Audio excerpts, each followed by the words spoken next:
She didn't recognize the name until it was too late. Ava Clarke had already pressed the button for the 47th floor when the realization slammed into her like a speeding cab. The CEO of Walker Dynamics was Liam Walker. Her breath hitched. Her pulse roared in her ears. Liam. That Liam. The elevator ascended with the cruel indifference of fate, and her reflection in the polished chrome walls watched her unravel. She was about to walk into the office of the one person who had every reason to hate her. The quiet, awkward boy she had once laughed at in front of an entire classroom. Now he was a billionaire, and her future depended on him.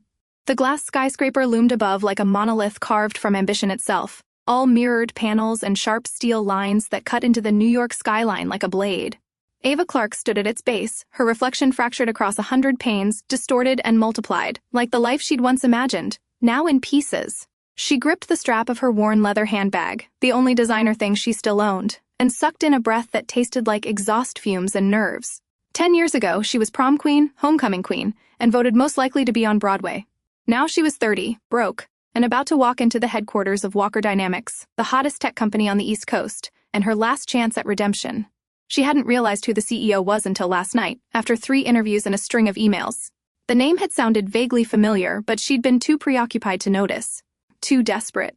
But when she Googled the founder, saw the piercing gray eyes, the chiseled jaw, the sleek black suit standing against a backdrop of servers and code, her stomach sank like a stone dropped in still water. Liam Walker.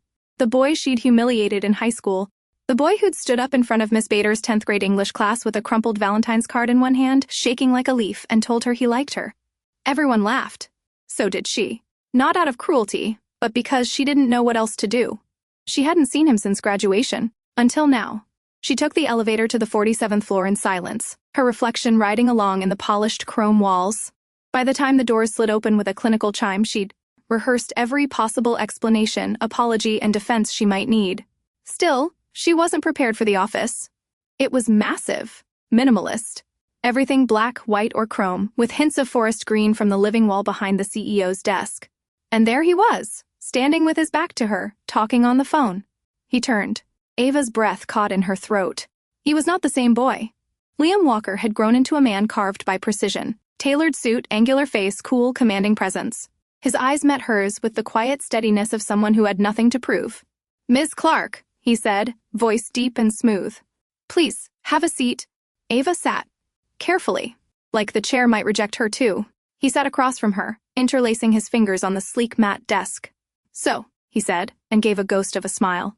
"What brings the high school royalty to my office?" The air turned sharp. Ava swallowed.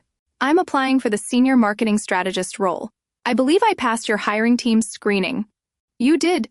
His tone was neutral, measured. But his eyes, there was something glinting there. Not vengeance. Not quite. Something harder to name. "Liam," she said quietly, "I didn't know you were—" "The CEO?" He lifted one brow. "Yeah, people don't expect the nerd to win." Ouch. She glanced down. Her carefully prepared pitch crumbled inside her head. "But here you are," he continued, 10 years later, needing a job. "And I'm the man you have to impress. I'm not here to dig up the past. Aren't you?" His voice softened slightly, but it carried the weight of old wounds. "Because I remember it, Ava. Every second, every laugh, every moment that made me want to disappear." She looked up, eyes stinging. "I was a kid. I didn't mean to hurt you. But you did." Silence stretched between them like a drawn wire. Then he sighed and leaned back. "We're not in high school anymore," he said finally. "And I don't make business decisions based on ancient history. I care about competence, results, grit. So..." A pause. "Impress me?" Her heart thudded. A challenge. A test. A second chance? She opened her portfolio with shaking hands, but fire already burned behind her eyes. She would show him she wasn't the same girl either. And somewhere deep inside her, deeper than she wanted to admit, a voice whispered, "What if he isn't just your boss? What if he's the one that got away?" He had promised himself he wouldn't feel anything. But the second she walked into his office, same eyes, same perfume, same electric presence, Liam Walker's carefully built armor cracked. She looked different, of course. Older. Tired. Her confidence dimmed, like a flame flickering in the wind. But she still had that elegance, that poise, the kind of beauty that drew light to her like gravity. And God help him, she still made his stomach twist in knots. Liam stood by the floor-to-ceiling window in his private lounge after she left the interview room. From here, New York looked like a circuit board, all wires and brilliance, power flowing endlessly through its concrete veins. He clenched his jaw. Hiring her would be dangerous. He had worked too damn hard for this. No distractions. No chaos. No unresolved emotions. But Ava Clarke wasn't just a ghost from his past. She was a mirror. And right now she needed a job. Ava sat in the Walker Dynamics lobby with her hands folded tightly on her lap. Outside, the city pulsed with movement. Inside, her heart rattled like a loose bolt in a machine. She had barely held it together during the interview. The guilt, the embarrassment, the unspoken tension still clinging to her like fog. She hated how much she remembered. His voice. His handwriting. The way he used to sit in the second row, third desk, always scribbling code in the margins of his notebook. The way he looked at her. Not like she was popular, but like she was human. And how she crushed that in 10 seconds flat. The receptionist cleared her throat. "Miss Clarke, Mr. Walker would like to see you again." "Again?" Ava rose. Her legs were unsteady. Was this it? A rejection in person? A final, face-to-face reckoning? When she entered the room this time, Liam wasn't behind the desk. He stood by a side table with 2 espresso cups and a carafe of water. "You look like you could use a drink," he said, not unkindly. She managed a smile. "You're not wrong." He handed her the cup and gestured toward the seating area by the window. "Let's talk." No desk. No formality. A conversation. A trap? She followed. He sat across from her, one ankle resting casually over his knee. "I'm not going to pretend we don't have history," he said. "But I also won't let it decide your future." Her breath hitched. He continued, "I want to test your skills. A 1-week consulting contract. You'll work on the Bloom Tech launch. It's our new wellness wearable. High profile, high pressure. If you can help us get the branding pitch ready for the Investor Summit next Thursday, you'll earn a permanent position." Ava blinked. That's a lot of pressure." "Good," he said simply. "Pressure reveals what people are made of." There it was. The challenge again. She straightened. "Then I'm in." He nodded once. "You start tomorrow?" She stood, heart thudding. "Thank you, Liam. Really? You can call me Mr. Walker here?" She smiled despite herself. "Of course, Mr. Walker." And as she left the room, Liam exhaled, long and slow. What the hell was he doing? Hiring Ava Clarke wasn't revenge. It was temptation. The first day back in Liam Walker's world felt like walking a tightrope over live wire. Ava stepped through the glass doors of Walker Dynamics promptly at 8 a.m. Dressed in her best navy sheath dress, one she'd pulled from the back of her closet, and spent all night ironing. She held a fresh notepad, her tablet, and a determination she hadn't felt in years. A week. That's all she had to prove herself. A single week to make Liam forget the girl she'd once been, and see the professional woman she was now. But as soon as the elevator doors opened to the marketing division, Ava realized this wouldn't be easy. The entire department buzzed with energy. People rushed past carrying prototypes, design boards, and VR headsets. Glass-walled meeting rooms were already filled with strategists, tech designers, analysts. At the far end of the floor stood a mural-sized screen that tracked real-time campaign engagement. And standing in front of it, arms folded, was Talia Reeve, the current head of marketing. Young, model tall, cool as ice in a silver blazer. Talia turned as Ava approached. Her green eyes flicked over Ava with a mixture of curiosity and calculation. "So," she said smoothly, "you're the legacy?" Ava blinked. "Legacy?" Talia's smile was sharp. "Liam's legacy. You know, the former prom queen turned consultant." Her voice held no malice, but the message was clear. "You don't belong here." Ava steadied herself. "I'm here to work on the Bloom Tech campaign. Mr. Walker asked me to..." "Oh, I know. He personally assigned you..." Talia turned to grab a sleek black binder. "We've been working on the wearables brand strategy for 3 months. But hey, maybe a fresh perspective will help, or at least provide entertainment." Ava clenched her jaw. "I'm here to add value." "Wonderful." Talia handed over the binder. "Then I'm sure you'll dazzle us." The moment was broken by a deep, familiar voice. "Is there a problem here?" "Liam?" He stood a few paces away, dressed in a charcoal 3-piece suit that somehow made him look even taller. His eyes didn't move from Talia's. "Of course not, Mr. Walker," Talia said quickly. "Just orienting your guest consultant." He gave a short nod, then turned to Ava. "There's a workstation ready for you in conference room B. I want your first concept draft by end of day." And then he was gone, a ghost trailing tension in his wake. Ava dove into the Bloom Tech campaign like it was her lifeline. The product was sleek, modern, and surprisingly intuitive, a wearable that tracked not just physical wellness, but emotional stress, offering tailored mindfulness exercises in real time. a luxury brand positioned at the intersection of technology and self-care. Ava understood immediately what the pitch needed: emotion. She worked through lunch, sketched out taglines, created sample ad storyboards, researched the competitive field, ran keyword analysis, even mapped out influencer partnerships. By 6:45 p.m., her fingertips tingled and her head ached. But her deck was ready. She sent it directly to Liam's email with a short, professional note. At 7:12, her phone buzzed. "Come to the executive floor, now." Her stomach dropped. She gathered her things and returned to the 47th floor. The office was dimmer now, bathed in the golden light of early dusk. Liam stood by the bar cart, pouring a single glass of whiskey. "I don't usually do this," he said without turning. "Stay late, talk business, drink." He turned, handed her the glass. "But your work made me curious." She accepted the drink, heart pounding. "You hated it." "No." He walked to the floor-to-ceiling window, then turned back. "I was impressed, surprised, maybe even—" He paused. Moved. That single word unmoored something in her. He gestured for her to sit. "Tell me. Why that tagline? Feel seen, stay strong." She hesitated, then lowered her glass.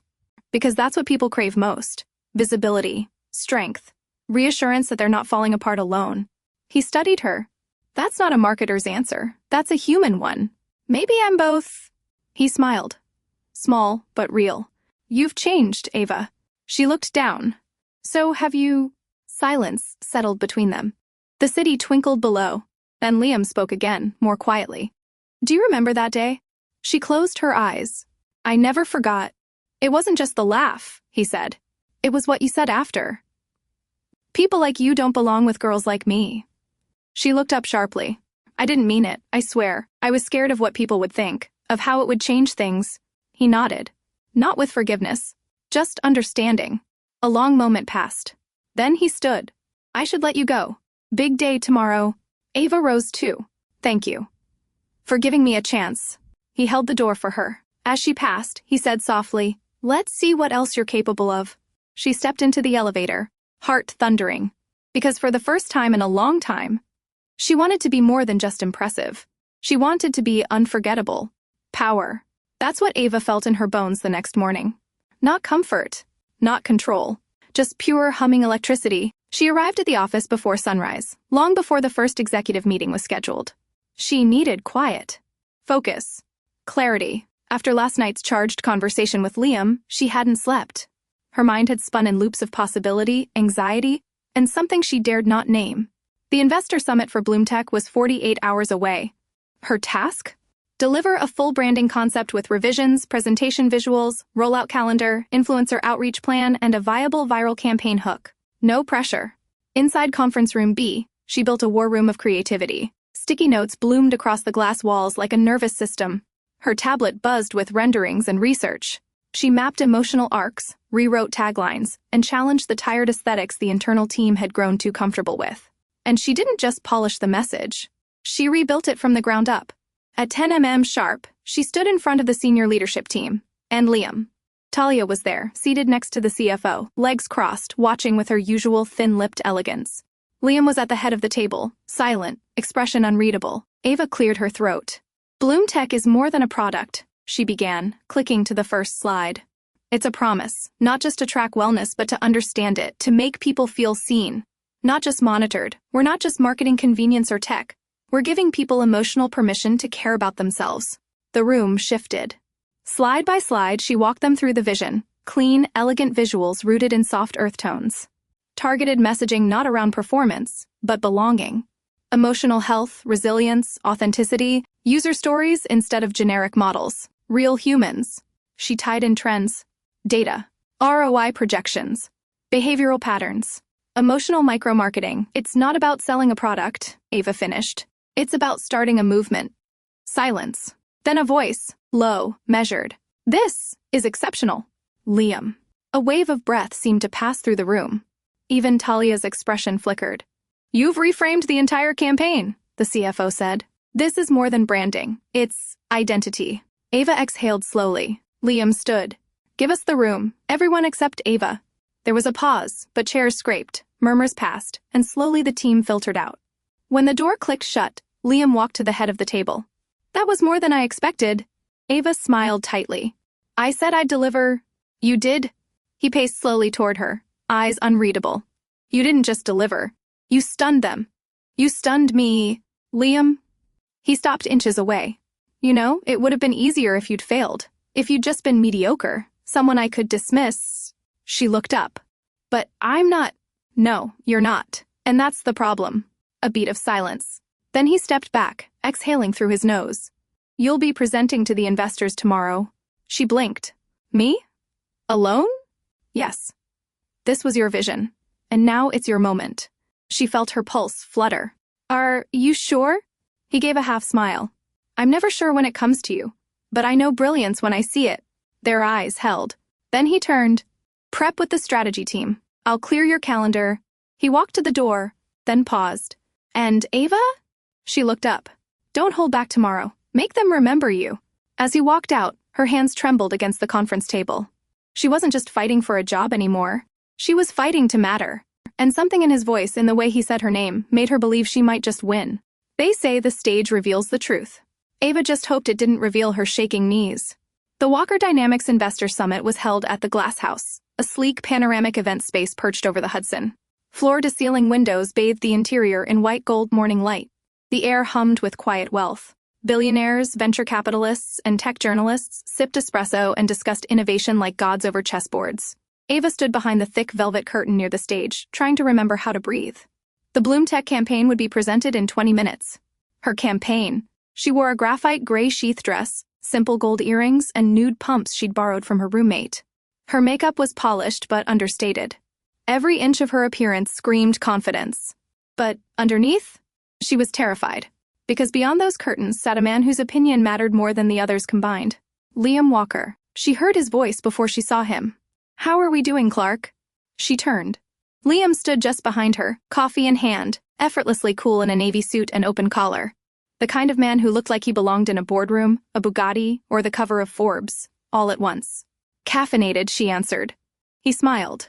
A real one this time. Good. Because what you're about to do, not many people could handle it. I've been under spotlights before, she said. Just not ones filled with billionaires. He stepped closer, voice lower. They don't matter half as much as you think. Just give them what you gave me, truth, clarity, and guts. She nodded. And if I fail? Then you'll do it brilliantly. He handed her the remote clicker. But I don't think you will. Then he walked away and left her with a heart racing not from fear, but from something far more dangerous. Hope. The lights dimmed. A spotlight landed on center stage. Ava walked out to polite applause, trying to will confidence into her posture. Good morning, she said, voice clear, steady. I'm Ava Clarke, and I'd like to tell you a story. Eyes turned toward her. Phones dropped. Conversations ceased.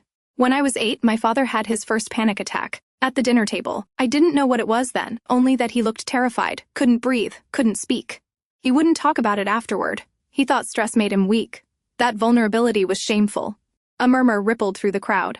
But it's not. Mental health isn't a weakness, it's a reality. And that's what Bloom Tech understands.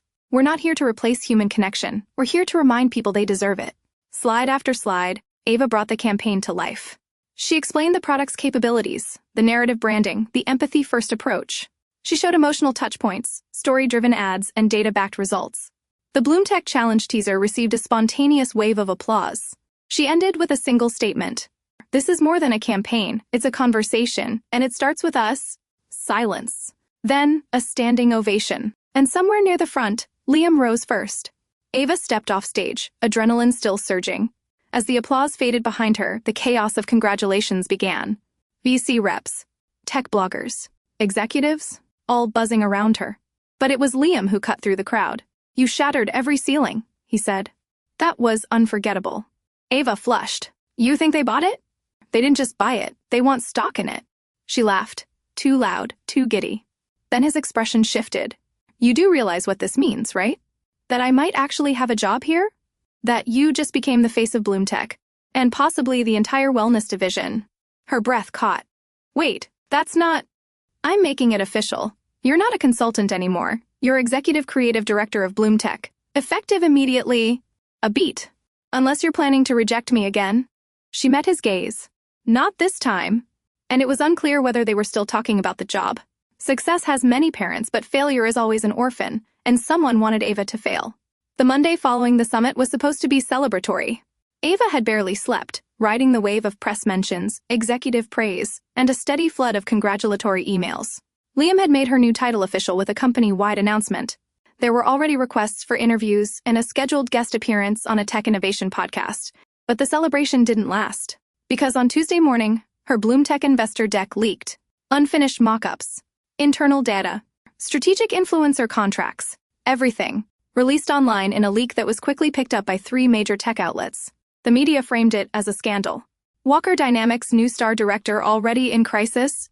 Bloom Tech's empathy tech campaign exposed, real or rehearsed. By noon, she was being summoned to the 47th floor. And the air in Liam's office was colder than she'd ever felt it. He stood near the window, arms crossed, jaw tight. Talia Reeves sat on the edge of the leather armchair, legs crossed, tablet in hand, wearing a tailored white dress that practically screamed innocence. She glanced up when Ava entered and gave the smallest, cruelest smile. "Miss Clarke?" Liam said without turning. "Close the door." Ava obeyed, every nerve in her body on fire. "We're running an internal security audit," he said. "But we need to talk about who had access to the investor deck." Ava stayed standing. "It wasn't me. I never would—" "We're not accusing," Talia interrupted with mock gentleness. "Just understanding." Ava clenched her fists. "I stored everything on the secure internal drive. I followed protocol. I even encrypted my render files." "Which is exactly what you should have done," Liam said. "But someone still got them." "Then you know it had to be an internal breach." He turned to face her fully, eyes steely. "What I know is that we're in crisis. We had momentum. Now we're fighting fire." Ava's throat burned. "You think I'd sabotage the one thing I've worked for in a decade?" Talia stood slowly. "Maybe not sabotage, but attention can be intoxicating." Ava shot her a look. "Careful, Talia. You might confuse ambition with projection." Liam raised a hand. "Enough."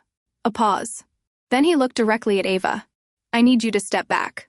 Temporarily. PR will handle the public messaging. Until we know more, you're not speaking to media, not posting on socials, and not presenting anything new. You're benching me?" His voice was low. "I'm protecting you. From the company. And maybe from yourself?" Her voice cracked. "I trusted you." Something flickered in his eyes. Regret. Or was it doubt? "This isn't permanent, just until we know what's real." But the damage was done. Ava walked out of the room without another word. She spent the afternoon combing through her files. Logs, timestamp trails, shared permissions. She knew she hadn't leaked anything. But someone wanted her gone, and now they'd almost succeeded. Later that evening, her phone buzzed. "Unknown number, you don't belong here. Walk away." Her hands shook. And for the first time since high school, Ava Clarke was scared. Not of failure, but of someone who wanted her erased. If no one else would clear her name, she would do it herself. Ava barely slept. The message from the unknown number haunted her long into the night. She stared at her ceiling, clutching her phone like a lifeline, mind racing through every person who might want her gone. Every email she'd ever sent, every corner she might have missed, every grudge she didn't know existed. By morning, she had a plan. The IT department wouldn't give her access to the breach logs, not officially. But Ava knew one person who owed her a favor, Benji Lim, a former intern turned junior systems analyst. She had once helped him revise his pitch deck late into the night, after everyone else had gone home. He hadn't forgotten it. When she approached him quietly at the cafeteria coffee bar, he looked both surprised and terrified. "Ava? You're not even supposed to be on this floor. I'm not here to make trouble. Just help me understand what happened. Please." He hesitated, glancing around. The logs were wiped. Whoever did it covered their tracks, like really covered them. But not perfectly. "I found something." He handed her a slip of paper, handwritten. "An access code. Timestamp. User ID fragment. That's all I can give you. If anyone asks, I wasn't here." Ava used her downtime, or as Liam called it, her protective silence, to dig deeper. She set up a secondary system in her apartment, reran timelines, cross-referenced activity logs with meeting schedules, and one name kept circling back to the breach time frame, Talia Reeve. She had been on Ava's team, had access to the shared cloud folder where early deck concepts were saved. Talia had every reason to hate her, and every reason to want her gone. But it wasn't enough to accuse her. Ava needed proof. Meanwhile, Liam's world was spinning.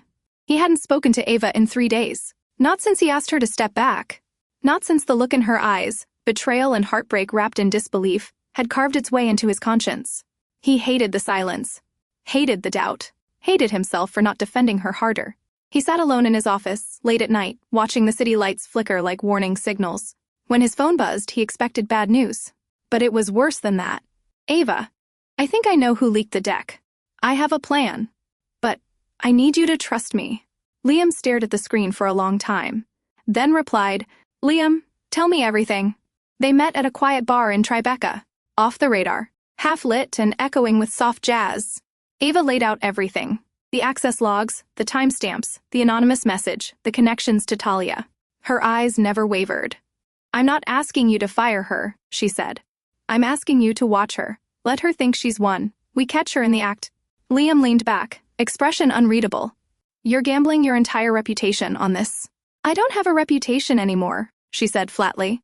"But I still have my name." Silence stretched. Then he nodded. "All right, I'll authorize a silent audit. But if this goes sideways, it won't." He studied her. "You're not the girl I remember." "No," she said. "I'm not." A long pause, and I'm starting to regret how long it's taken me to see that. The words hovered like electricity between them. But neither reached out. Not yet. Some truths don't break you. They reveal what you were strong enough to survive. It took 3 more days. 3 days of waiting, watching, gathering shadows like ammunition. Ava worked from home under the guise of administrative leave, while Liam quietly had the cybersecurity team track every login, export, and access log inside the company's project folders. They were told it was a routine audit. But it wasn't routine. It was war. At 6:14 p.m. on a rainy Thursday, Ava got the call. "We got her," Liam said, his voice tight with restrained emotion. Talia used a cloned login ID and VPN masking protocol, but the pattern matched the fingerprint you uncovered. She downloaded your pitch deck to an external drive. That drive was found in her locked desk drawer.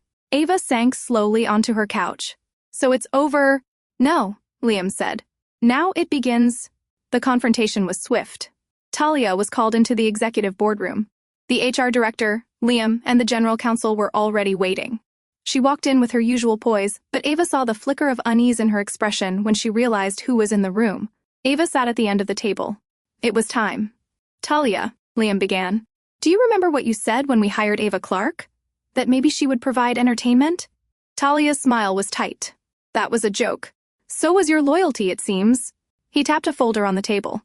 "Our forensic analysis team tracked your activity. You breached internal protocol, cloned a user ID, and leaked confidential campaign materials to media outlets through a third-party proxy."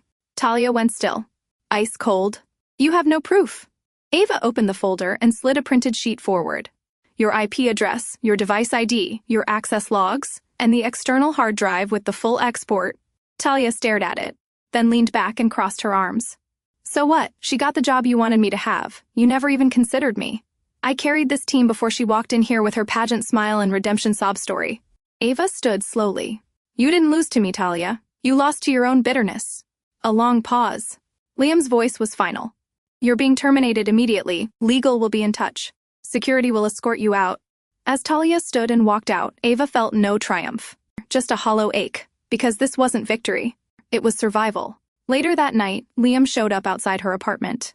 No driver, no suit. Just Liam, damp from the rain, a man who had finally made a choice. She let him in. Said nothing. He stepped close. "I was wrong, to doubt you, to protect the company over the person I—" He stopped. "Say it," she whispered. He looked into her eyes, and this time, there was no hesitation. "Over the woman I love." She swallowed. "You mean that? Even now? Especially now?" He reached for her hand. "You didn't just rebuild a brand. You rebuilt me." She leaned into him, forehead against his chest. And for the first time in years, Ava Clarke let herself be held. Not as a strategist, not as a survivor, but as a woman who was finally seen. Love, like power, was always a decision, never an accident. 2 weeks passed. In that time, the Bloomtech campaign soared beyond expectations. Ava was reinstated as executive creative director, this time with a private office, her own team, and a company-wide memo that made her name synonymous with vision, resilience, and reinvention. But success didn't quiet the noise inside her. Ava stood by the conference room window, looking down at the city. Her name was in headlines again. Only this time, it was for the right reasons. Still, the question clawed at her. Was this the life she wanted? She loved the work. She even loved the pressure. But Walker Dynamics was also the company that once doubted her. Liam had doubted her. And yet... She turned as the door opened. Liam entered without a word, coffee in one hand, a sealed envelope in the other. HR asked me to give you this, he said. Your final employment agreement, full contract, full benefits. You're officially one of us. She accepted the envelope, held it, then placed it on the table. I haven't signed it yet. His smile faltered. Why not? Because I don't know if I want to be someone's employee anymore. I want to be someone's partner. Liam stepped closer. You already are. You've always been more than that to me. Then prove it. Let's build something, not just a brand, a future. Something where we stand side by side, not across power lines. He nodded, slowly. Start your own agency. I'll back it. Not as your CEO, as your partner.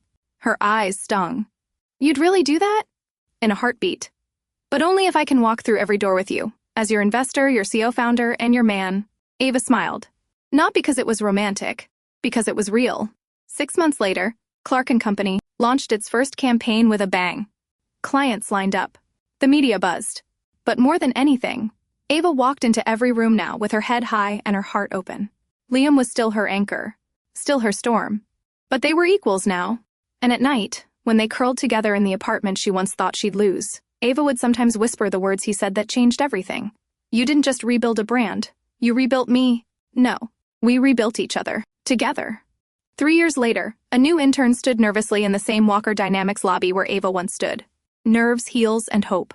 From the elevator stepped a woman in a white blouse and tailored navy pants. Ms. Clarke? The intern stammered. Ava smiled.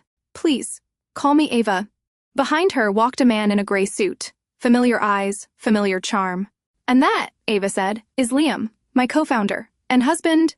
The intern blinked. Wait, you married him? Ava laughed. Let's just say, high school was complicated. The elevator dinged. Welcome to your first day, Ava said. You ready to make something unforgettable? The doors closed. And the future began.